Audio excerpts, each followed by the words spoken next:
pembelajaran akan pentingnya motivasi. Pada materi ini mengingatkan saya tentang peran penting motivasi dalam mencapai tujuan, baik dalam konteks pribadi maupun profesional. Memahami bahwa motivasi bukan hanya tentang dorongan untuk bertindak, tetapi juga tentang pengenalan dan penetapan tujuan. Hal ini membuat saya lebih sadar akan bagaimana cara saya memotivasi diri sendiri dan orang lain.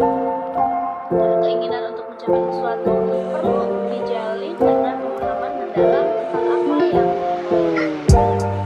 Yang kedua yaitu kolaborasi sebagai kunci sukses. Saya menyadari betapa pentingnya kolaborasi dalam dunia profesional. Pada materi ini menggarisbawahi bahwa praktik dan riset saling melengkapi dan keterlibatan praktisi dalam penelitian dapat menghasilkan solusi yang lebih relevan. Hal ini menggugah saya untuk lebih terbuka terhadap kerjasama dan kolaborasi, baik dengan rekan kerja maupun dengan peneliti.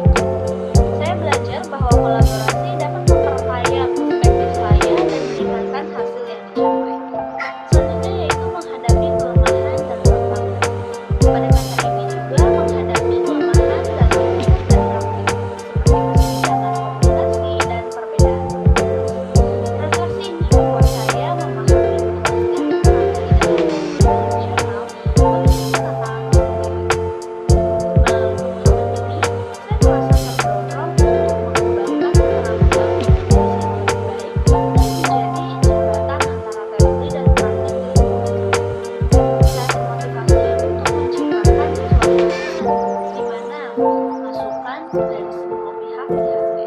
Yang keempat yaitu penerapan pembelajaran dalam kehidupan sehari-hari.